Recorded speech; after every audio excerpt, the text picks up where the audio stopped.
मंचावर विराजमान माझ्या प्रचारार्थ ज्यांनी आताच इतकं समग्र आणि इतकं विस्तृत मार्गदर्शन केलं की मला प्रश्न पडलाय की मी आता काय बोलू। माझे मोठे बंधू पालकमंत्री धनंजय मुंडे, माझ्या भगिनी खासदार प्रीतम मुंडे, ज्येष्ठ मार्गदर्शक आमदार प्रकाशदादा सोळंके, आमचे 3 जिल्ह्याचे आमदार आदरणीय सुरेश अण्णा धस, आमदार बाळासाहेब आजबे, आमदार लक्ष्मणअण्णा पवार, आमच्या आमदार नमिताताई, त्यांचं छोटं बाळ आजारी आहे म्हणून त्यांना अचानक रॅलीतून जावं लागलं आणि त्यांना मी म्हटलं की तुमच्याऐवजी अक्षय मुंदडा भाषण करतील, तर त्यांनी ते एवढ्या कोपऱ्यात बसले की मला दिसले नाही आणि त्यांच्या बाजूला योगेश पण बसलाय, योगेश क्षीरसागर, ते दोघं राहिलेत भाषणाचे। हे मला जरा पटलं नाही, थोडंसं मी दिलगिरी व्यक्त करते, कारण असं झालंय की मंच मोठा होता, प्रत्येक जिल्ह्याच्या अध्यक्षांना वेळ द्यायची होती, तुम्ही दोघांनी 5-5 मिनिटं तरी बोलायला पाहिजे होतं असं मला वाटतं। मी तिथे आले पण ते म्हणले नाही ताई प्रोटोकॉल आहे, आता तुम्ही बोला, तर मी तुमची जाहीर क्षमा मागते, तुमच्यासाठी वेगळी सभा आपण घेऊ। आज मंचावर आमचे समन्वयक आदरणीय अमरसिंह पंडितजी म्हणजे भैया साहेब, आमचे ज्येष्ठ मार्गदर्शक आदरणीय भीमरावजी धोंडे साहेब, हवाडा देत असलेले रमेशरावजी आडसकर, आमचे ज्येष्ठ मार्गदर्शक सर्वात जुने सहकारी आरटी जिजा, माजी आमदार केशवदादा, आमदार संजयजी दौंड, आदिनाथजी नवले माजी आमदार, बाळासाहेब दोडतल्ले, कल्याण काका आखाडे, विजयसिंह पंडित, प्राध्यापक पी.टी. चव्हाण, नारायण शिंदे, सलीम जहांगीर, राजेंद्र मस्के,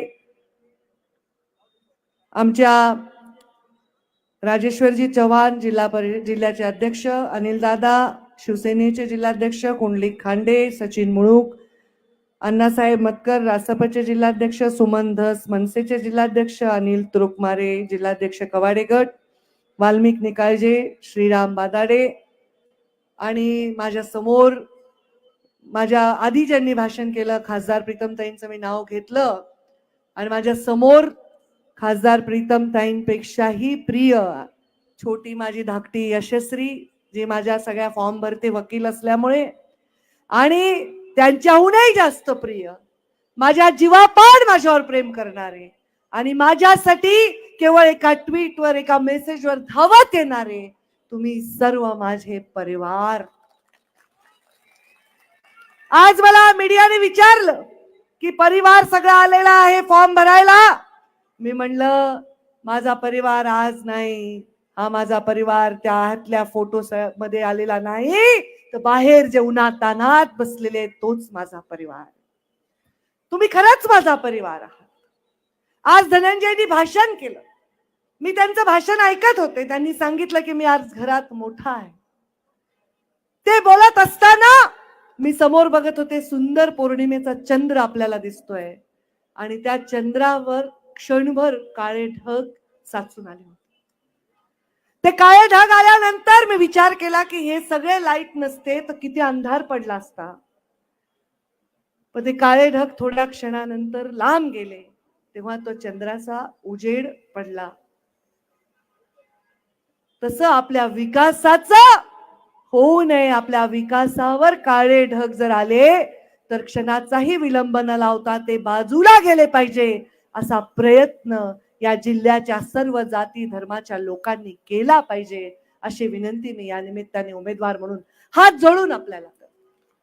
धनुभाऊनी सांगितलं की आता मी घरातला मोठा आहे, तेव्हा मला ते क्षण आठवले 2014 पासून 2024 पर्यंत जेव्हा मी घरातली मोठी होते, माझा बाप भरल्या ताटावरून गेला आणि माझ्या पाठीमागे कोणाही मोठ्याचा आधार नव्हता, तेव्हा तुम्ही माझा परिवार झालात, तेव्हा तुम्ही माझा आधार झालात, तुम्ही प्रीतम, यशू आणि धनंजय आणि आर्यमन पेक्षाही मला प्रिय आहात, हे मी आज जाहीर सांगते. कारण माझ्याकडे तुम्हाला द्यायला काही नव्हतं. मला हेही माहित नव्हतं की माझी खासदारकीची सीट प्रीतमला जाईल. मला हेही माहित नव्हतं की मी पुढे आमदार होईन किंवा मी मंत्री होईन. मला हेही काही माहित नव्हतं. पण माझ्या खांद्यावर खूप लोकांच्या स्वप्नांचं ओझं होतं. तेव्हा मी माझ्या नेत्यांना विनंती केली की मला केंद्रामध्ये मंत्रीपद द्यावं अशी चर्चा होती. तेव्हा मला विनंती केली, मला केंद्रामध्ये मंत्रीपद नको, मला कोर कमिटीमध्ये घ्या. कारण गोपीनाथ मुंडेंनी अनेक डोळ्यात स्वप्न टाकली आहेत, ती स्वप्न पूर्ण करायची आहेत. आणि म्हणून 25, 30, 40 लोकांना मी तिकीट देऊ शकले आणि ते निवडून येऊन आज आमदार खासदार आहेत.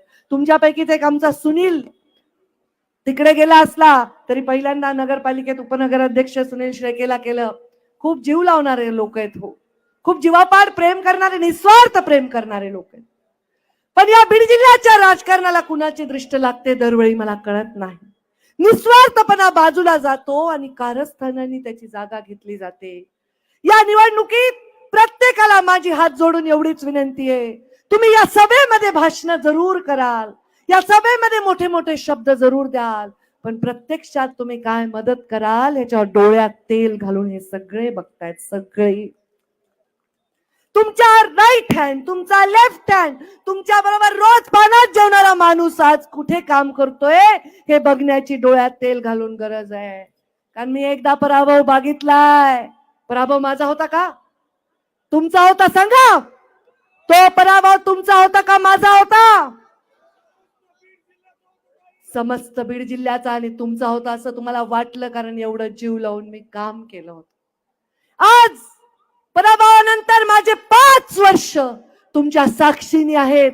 तुम्ही रोज पाहताय, आज काहीतरी ताईला, उद्या काहीतरी ताईला, पण अग्निपरीक्षा घेतात. ईश्वर सुद्धा अग्निपरीक्षा घेतो, ग्रह तारे सुद्धा अग्निपरीक्षा घेतात, नेते सुद्धा अग्निपरीक्षा घेतात. या अग्निपरीक्षेमध्ये ताऊन सुलाखून तुमची बहीण निघाली की नाही? आता मला संधी दिली आहे, पण ही संधी तरी काय हो? हृदयाला तलवारीने 2 काप करावे अशी परिस्थिती झाली आहे या संधीने माझी. अहो, माझं केवढं मोठं भाग्य आहे आणि गोपीनाथ मुंडेचे केवढे मोठे संस्कार आहेत की जिथं सख्खे भाऊ भाऊ भांडतायत, सख्खे बहीण भाऊ भांडतायत, आम्ही सुद्धा भांडून पाहिले. तिथे एका अक्षरात माझा निर्णय झाल्यावर माझ्या स्वागताला कोण आलं असेल तर खासदार प्रीतम मुंडे आल्या. कारण ही निवडणूक अवघड आहे, म्हणूनच मी आहे. मी एवढी भाग्यवान नाही. मी आडसकर साहेबांना म्हणाले होते, सोपं काम मला नाहीच. एक रात्र होती जेव्हा माझ्याकडे बाबा आले, माझ्या घरी राहिला पुण्याच्या, हातात हात घेऊन डोळ्यात पाणी आणून मला म्हणले, पंखू मी खूप एकटा पडलोय, माझं कुणी नाही, तुझं ऐश्वर्यावालं सगळं जीवन बाजूला ठेवून मला 5 वर्ष देशील का? मी लोक का नाही. माझा आर्यमन 4 वर्षाचा होता आणि तो मला, मम्मी बाबा अडचणीत आहेत, तू मी एकटा राहीन, पण तू बाबासाठी जा. आणि मी राजकारणात पाऊल ठेवलं. त्यांच्या अडचणी त्यांना दिसत होत्या, त्यांच्या जवळ लढायला कुणी नव्हतं.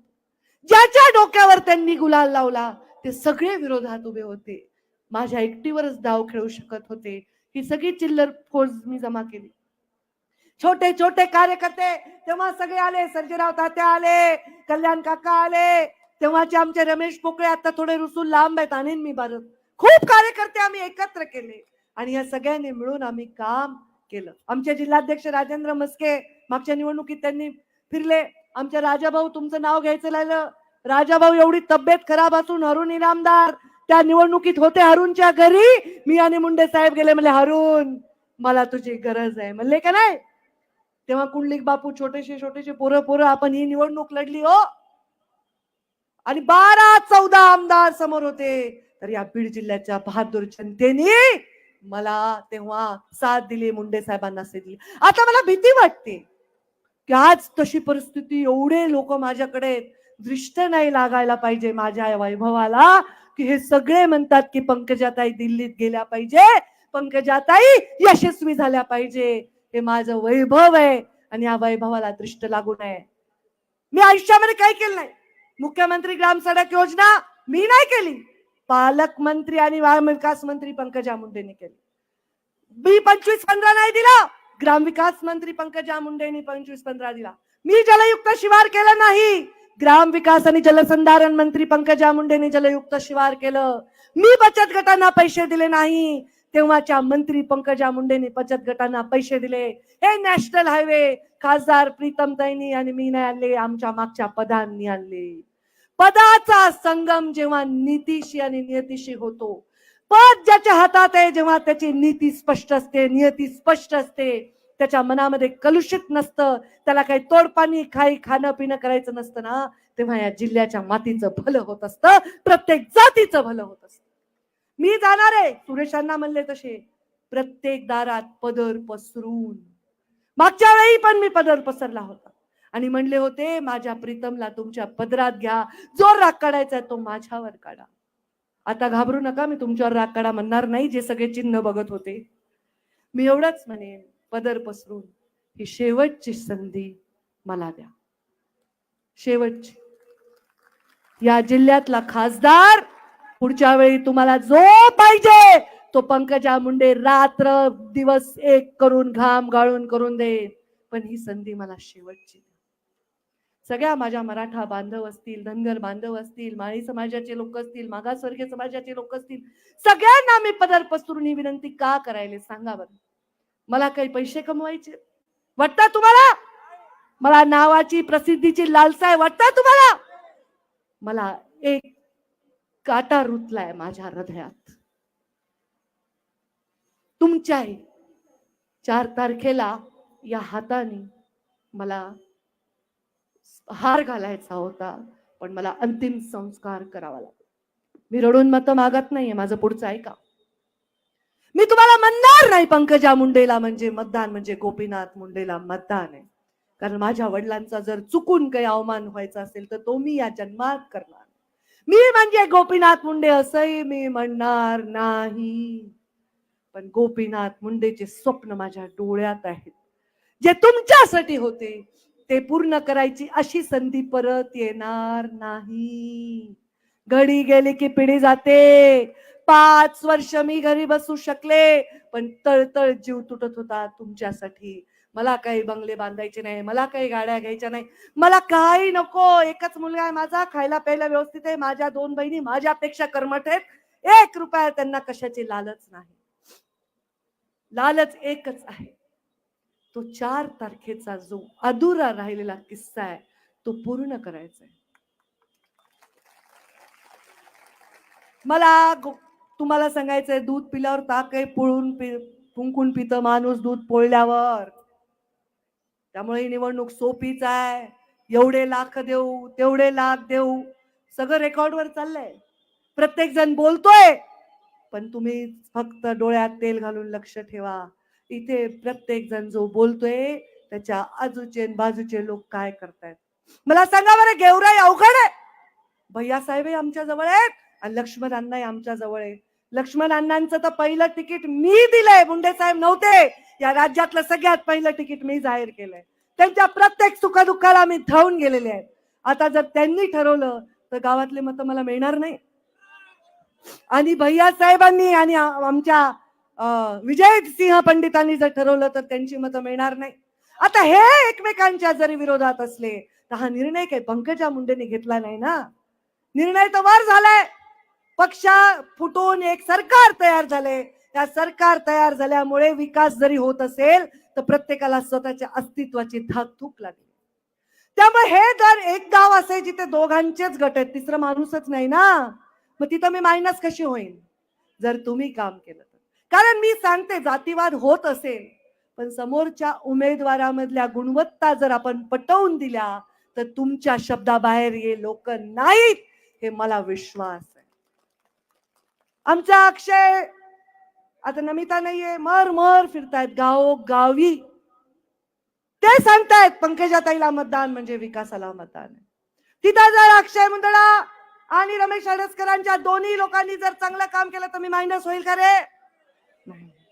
आणि आमच्या योगेश एक चांगला सुशिक्षित चेहरा लाभलेला आहे राजकारणाला, मी तुमचं परत कौतुक करते.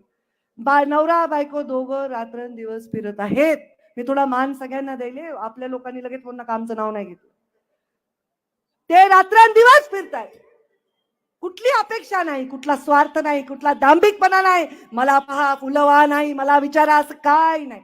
पंकजाताई एक चांगल्या माणसाला निवडून द्यायला. आमचा अमर नाईकवाडे म्हणजे आमचाच म्हणावं लागेल ना, आता युतीतला आहे. त्याच्या उगा त्रास देऊ नका त्याच्या नेत्याने मी आमचा म्हणल्यावर.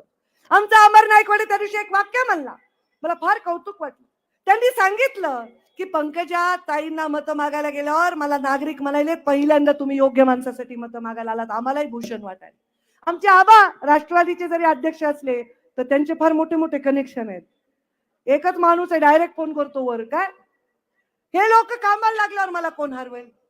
दोनच गट आहेत ना या बीड जिल्ह्यात, तिसरा एक आहे मान्य आहे, पण त्यांचं भविष्य काय? प्रधानमंत्री होणार आहे का? त्यांच्या पक्षाचा प्रधानमंत्री होणार आहे का? आतापर्यंत या बीड जिल्ह्यामध्ये गोपीनाथ मुंडेंच्या आणि आमच्या विरोधातल्या निवडणुका झाल्या, ते विरोधक पाडायला उभा होता, आम्ही जनतेची सेवा करायला उभा होता. आबा आडसकर साहेबांनी उभे होते, सुरेश दसांना उभे होते, पण मी त्यांच्या आणि आमची युती झाल्यावर मी एक वाक्य वापरलं होतं की माझ्या हातामध्ये मी निखारे घेऊन उभी आहे. ते निखारे जास्त वेळ ठेवता येत नाही, असे हलवावं लागतात. ही लीडर म्हणजे काय साधी गोष्ट आहे का? ते म्हणून मला या निवडणुकीची उमेदवारी आहे, कारण एक सिनियरिटी आहे. मी त्यांना हक्काने सांगू शकते, मी त्यांना रागवू शकते, मी प्रेमाने बोलू शकते, मी त्यांच्या पुढे हात जोडू शकते, पाया पडू शकते. असे नाते माझे सगळ्यांशी आहेत, राष्ट्रवादीच्या पण. कारण सगळे आधी आमच्याकडे एकत्र आम्ही काम केलेले, आमच्याकडे म्हणजे माझ्याकडे म्हणणार नाही, अहंकार होईल तो. मुंडे साहेबांच्या नेतृत्वाखाली आपण सगळ्यांनी काम केले. आणि माझ्यासारखी एक बापडी गेली त्या दिल्लीत, तर ओ मोदीजी अशी हाक मारली तर बोला पंकजा म्हणतील की नाही? आता काय मग करावं? काय बिघडणार आहे मी गेल्याने? आहे खूप प्रश्न आहेत, पाण्याचा प्रश्न आहे, रस्त्यांचा प्रश्न आहे, आणखी काय प्रश्न आहे सोडवली नाही का मी? जे 75 वर्षात झाले नाही ते रेल्वे नाही आली, समोरचे म्हणाले अरे 1 वर्ष लेट झालाय, तुम्ही तर 75 वर्ष लेट झालाय, तुम्हाला 75 वर्ष सत्ता मिळणार नाही. 75 पण ठीक आहे, खासदारांवर टीका करायला, आमच्यावर टीका करायला, पालकमंत्र्यांवर करायला, पण मला एक तर सांगा, तुम्ही ज्या गटाचे जिल्हा परिषद सदस्य होता त्या गटात सुद्धा पंकजा मुंडे पालकमंत्री झाल्यावर रस्ते आले, तुम्हीच केलेत. पुन्हा इलेक्शन झाल्यानंतर भेटताल, झालं गेलं विसरून जा म्हणून.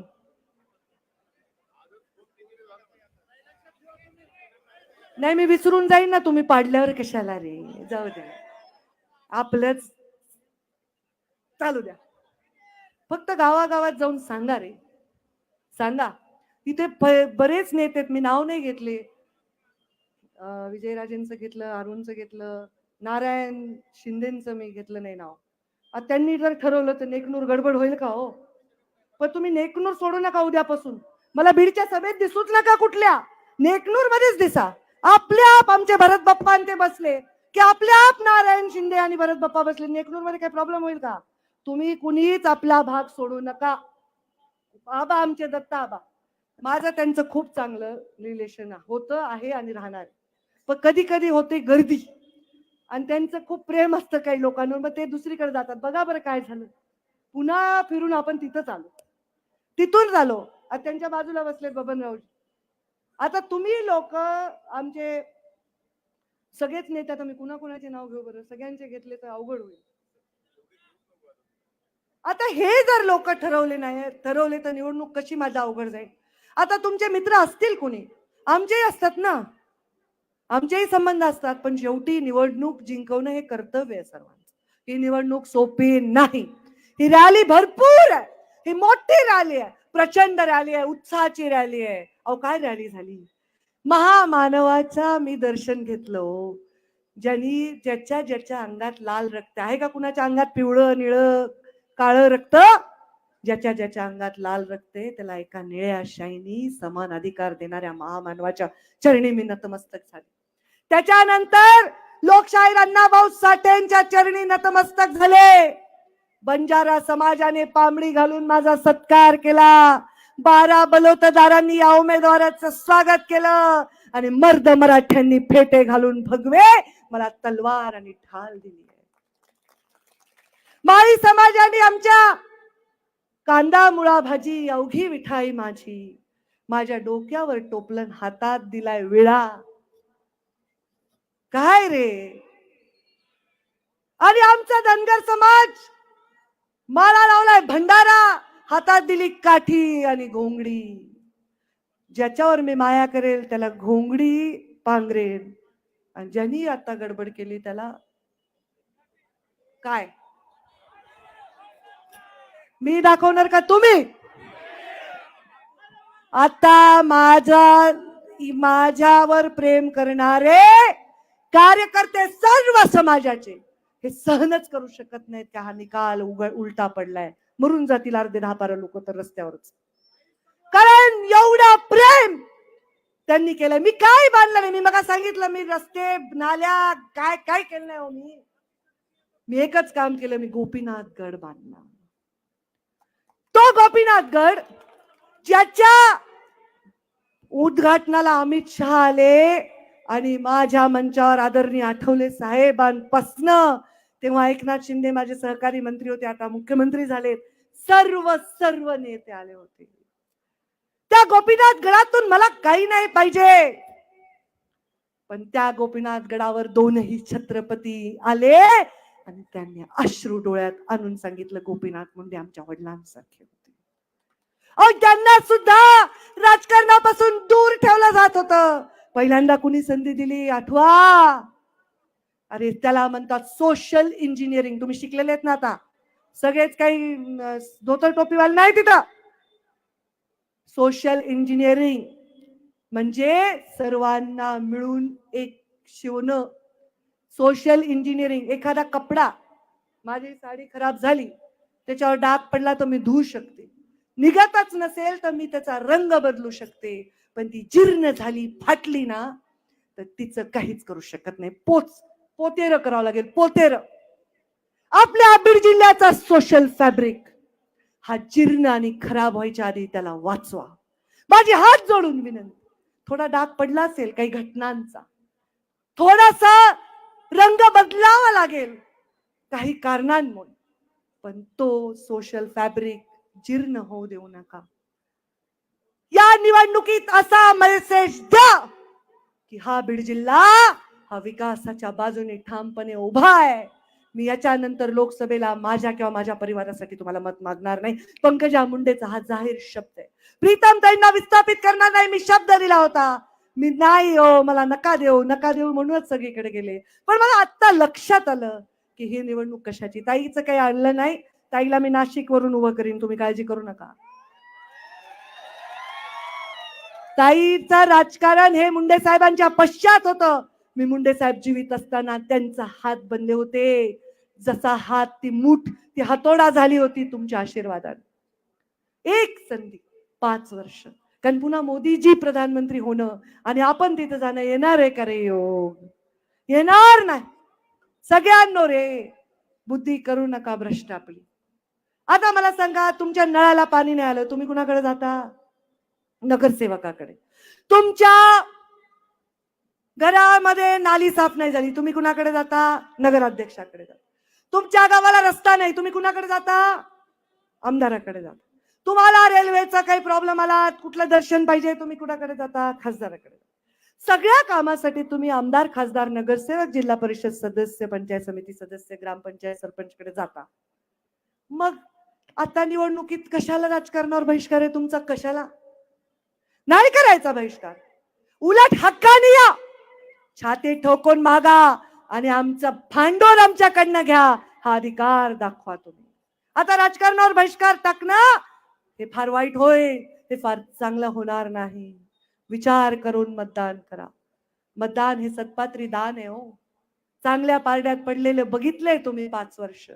माझं काम तुम्ही बघितलंय 5 वर्ष. मला 5 वर्ष नसतानाची परिस्थिती तुम्ही पाहिली आहे. माझी परिस्थिती तुम्ही पाहिली आहे. तुमच्या तना मनात धनामध्ये गोपीनाथ मुंडे जरी वसले असतील तर ते तसेच राहू द्या. माझी औकात नाहीये गोपीनाथ मुंडे व्हायची. त्यांच्यासारखं होऊ शकते, त्यांची सावली होऊ शकते, त्यांची तुमच्या सगळ्यांची माऊली होऊ शकते, परंतु तुम्ही गोपीनाथ मुंडे होऊ शकत नाही. मला पंकजा मुंडेच ठेवा, मला पंकजा मुंडेच ठेवा. पंकजा मुंडे राहू द्या, पंकजा मुंडेही नका ठेवू, पंकजाच ठेवा. पंकजाही राहू द्या, तुमची ताई साहेबच ठेवा. तुम्ही जर हे काही सगळं बाजूला काढलं ना, तर तुम्ही डोळ्यांनी स्पष्ट बघून मतदान करताल. तुम्ही, मला विश्वास आहे की तुम्ही माझ्या कामाची चीज करताल. तुमच्यापैकी सगळ्या समाजाचे लोक आले, तिथे आलेत ना? धनगर समाजाचे आलेत, मनावर यळकोट यळकोट. बंजारा समाजाचे आलेत, जय सेवालाल. माळी समाजाचे आलेत, जय ज्योती.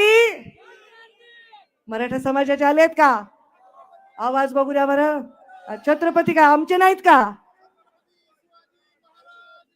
जय जिजाऊ. मग तुम्ही जा.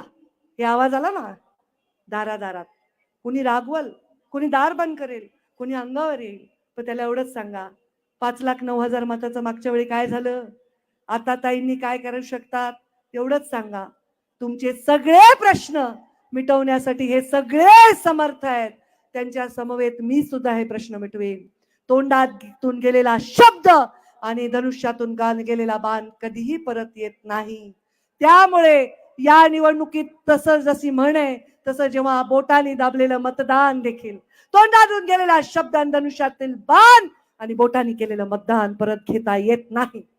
योगेश क्षीरसागरने हे वाक्य वापरलं की एका चुकीच्या माणसाला मतदान करून 5 वर्ष रडण्यापेक्षा आत्ता रडून, आत्ता हात जोडून मतदान घ्या, 5 वर्ष हसत राहा, असं मी तुम्हाला सर्वांना आवाहन करते. आणि या नेत्यांचे हात जोडून आभार मानते. योगेश आणि अक्षयचे परत क्षमा मागते आणि सर्वांना विनंती करते की मला सन्मानाने दिल्लीला पाठवा. 5 वर्ष रोजंदारीवर ठेवल्यासारखी सेवा करून घ्या. आणि सर्व समाजांना ते उठायला लागले. आता बरेच वेळाची अडचण आहे ना, किती म्हणजे अजून काही नैसर्गिक अडचण. बर, मला मुस्लिम समाजाने सत्कार केलाय आणि त्यांनी सांगितलंय कि इस बार हम पंकजा ताई को मतदान करेंगे, क्योंकि जो भी हमारे मन में डर है पंकजा ताई सीधा मोदी को जाके बोलेंगी और हमारा डर दूर करेगी, हा विश्वास त्यांनी व्यक्त केला. असाच मला आशीर्वाद द्या आणि असेच प्रेम द्या. धन्यवाद. जय हिंद, जय महाराष्ट्र. Hello hello hello. आपल्या सरांना हात जोडून विनंती आहे, सबंध बीड जिल्ह्यातून मसोबाच्या वाडीपासून जोडवाडीपर्यंत सर्व दूर आपण इथं आलात. सकाळी 11ला 10ला घरातून निघालात आणि परत आपल्याला